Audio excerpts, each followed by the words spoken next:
اور ابھی چند دنوں کے بعد 1 اپریل آنے والا ہے، اور ہماری قوم کا حال یہ ہے کہ وہ اپریل فل مناتے ہیں، یعنی جھوٹ بولتے ہیں۔ اس دن جھوٹ بولنے کو جو ہے وہ ہنر سمجھا جاتا ہے۔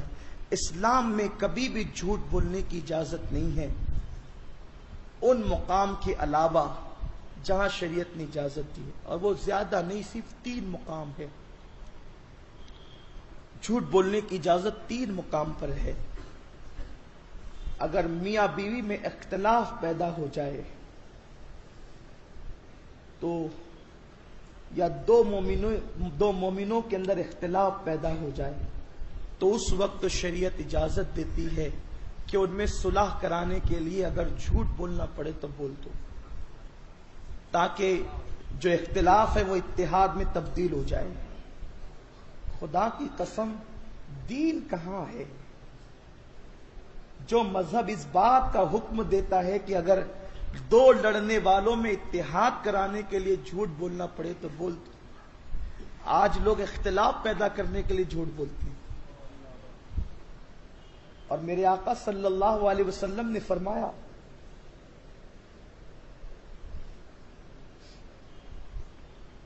کہ جو 2 مومنوں کے درمیان عداوت پیدا کرے، سرکار ابدکرار صلی اللہ علیہ وسلم فرماتے وہ شیطان کی ذریت سے ہے، اور ذریت اولاد کو کہتے ہیں۔ اب ان لوگوں کو ذرا اپنے آپ کے حوالے سے غور کرنا چاہیے جو مومنوں کے درمیان اختلاف ہی کی ہوا پھیلانا چاہتے۔ جہاد کا موقع ہو اور جہاد ہو رہا ہو تو اس وقت جنگی چالوں کے اعتبار سے دشمن کے سامنے کہ اسے ہم جنگی چال میں مبتلا کر دیں، اس وقت بھی اگر جھوٹ بولنا پڑے تو اجازت ہے کہ بول سکتے ہیں۔ میرے پیارے آقا صلی اللہ تعالی علیہ وسلم کے پیارے دیوانوں، یہ چیزیں اسلام اس کی دعوت دیتا ہے، اور ہم کہاں ہیں؟ اور باقی کے ہم جو جھوٹ بول رہے ہیں وہ بھی مذاق کے طور پر، اسلام میں مذاق میں بھی جھوٹ بولنا حرام ہے۔ اور میرے اللہ نے فرمایا لعنت اللہ علی الکاذبین، جھوٹوں پہ اللہ کی لعنت۔ آقا کریم صلی اللہ علیہ وسلم فرماتے ہیں جو بندہ جھوٹ بولتا ہے تو اس کے منہ سے اتنی بدبو نکلتی ہے کہ فرشتہ 1 میل دور اٹ جاتا ہے، اور جھوٹ بولنے والوں پہ لعنت کی جاتی ہے۔ فرمایا گیا کہ جھوٹ جو ہے وہ انسان کو جہنم کی راہ پر لے جاتا ہے۔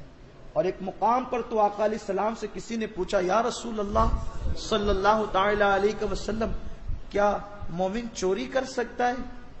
ایمان والا چوری کر سکتا ہے؟ آقا نے فرمایا شامت اعمال کی بنیاد پہ کر سکتا ہے۔ حدیث پاک کا مفہوم ہے، اگر اس کا نفس اس کو ورگلا دے تو وہ چوری کر سکتا ہے۔ ٹھیک ہے، نفس نے بہکایا، شیطان نے حملہ کیا تو وہ چوری کر سکتا ہے۔ کہا کیا کوئی مومن زنا کر سکتا ہے؟ فرمایا کہ اگر اس کا نفس اس کو بہکا دے، شیطان غالب آ جائے تو وہ زنا بھی کر سکتا ہے۔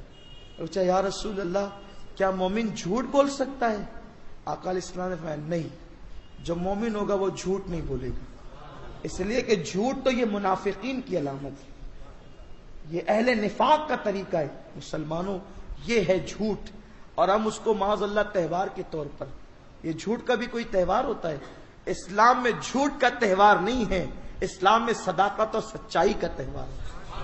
اس لیے ہمیں چاہیے کہ ہم اس لعنت سے بچیں اور اپنے بھائیوں کو بتائیں کہ یہ اپریل فل ہمارا تہوار نہیں ہے۔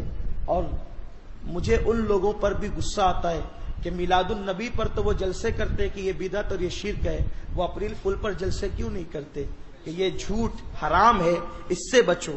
جو حرام ہے اس وقت تو سو جاتے ہیں، اور جو نجات کا ذریعہ ہے اس وقت زبان درازیاں کرتے ہیں۔ تو میرے پیارے آقا صلی اللہ علیہ وسلم کے پیارے دیوانوں، ہم اس بات کا عہد کریں، نہ ہم اپریل فل منائیں گے اور نہ کسی کو منانے دیں گے، نہ جھوٹ بولیں گے اور نہ کسی کو جھوٹ بولنے دیں گے۔ جھوٹ وہ ہے جس کی نحوست سے روزی کم ہوتی ہے، روزی میں کٹوتی ہوتی ہے، روزی سے برکت جاتی ہے۔ جھوٹ وہ ہے جس کی نحوست کی وجہ سے چہرے کا نور ختم ہوتا ہے، جھوٹ کی وجہ سے چہرے کا نور ختم ہوتا ہے۔ جھوٹ وہ ہے اللہ اکبر جس کی نحوست کی وجہ سے اللہ نسلوں سے برکت اٹھا لیتا ہے۔ اس لیے ہم جھوٹ کا بائیکاٹ کریں، جھوٹ سے بچیں۔ ایک صاحب آئے، یا رسول اللہ صلی اللہ علیہ وسلم مجھے اسلام پسند ہے اور میں یہ چاہتا ہوں کہ اسلام قبول کروں، لیکن حضور آپ جو دعوت پیش کرتے ہیں اس سے بچے، اس سے بچے، اتنی ساری چیزوں سے میں بچ نہیں سکتا اور اتنے سارے اعمال میں کر نہیں سکتا، حضور کوئی ایک چیز مجھے بتائیں کہ بس میں اسی پہ عمل کروں، باقی میں کسی چیز پہ عمل نہیں کر سکتا۔ سرکار نے فرمایا ٹھیک ہے، جھوٹ نہیں بولنا، بس اسی سے بچو، کلمہ پڑھ لو۔ انہوں نے سوچا کہ کتنا آسان ہے جھوٹ نہیں بولنا، ایک ہی بات، ایک ہی نقطے پر عمل کرنا ہے، سب کے لیے تو اتنے ساری چیزیں، قوانین، میرے لیے ایک ہی، جھوٹ نہیں بولنا۔ ٹھیک ہے حضور، کلمہ پڑھ لیا، مسلمان ہو گئے، جھوٹ نہیں بولنا۔ اب بات یوں ہوئی کہ عادت کے مطابق جو ہے شراب کے اڈے پر گئے اور پھر اس کے بعد جو ہے وہ شراب پی،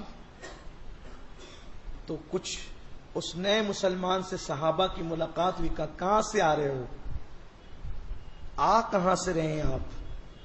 تو اب بات یہ تھی کہ جھوٹ نہیں بولنا، سوچا کہ کچھ اور کہہ دیں لیکن جھوٹ نہیں بولنا۔ بس دل میں خیال آیا کہ حضور سے وعدہ کیا جھوٹ نہیں بولنا، تو سر نیچا ہو گیا، بولو کہاں سے آتے ہو؟ شراب کے اڈے سے آ رہا ہوں۔ دل میں خیال آیا، ہائے کیسی رسوائی ہوئی، آج کے بعد اس ملعون شراب کو کبھی ہاتھ نہیں لگاؤں گا جس سے مدینے میں میری رسوائی ہو گئی۔ آپ غور فرمائیں، اسی طرح کسی اور جگہ پر جو عیب اور تہمت کی جگہ تھے وہاں سے لوٹے، پھر کوئی ملا، کہاں سے آ رہے ہیں؟ بات بدلنی چاہیے، دل نے، ضمیر نے کہا نہیں، ایک ہی بات کے تو متعلق بات ہوئی تھی کہ یہی کرنا ہے، جھوٹ نہیں بولنا۔ پھر بتا دیا، پھر ندامت ہوئی، کہا اس سے بھی بچنا ہے، اس سے بھی بچنا ہے۔ ایک وقت آیا صرف سچ کی برکت سے اور جھوٹ کی لعنت سے بچنے کی بنیاد پر انہوں نے سارے قوانین پر عمل کرنا شروع کر دیا اور ایک پیور اور سچے مسلمان بن گئے۔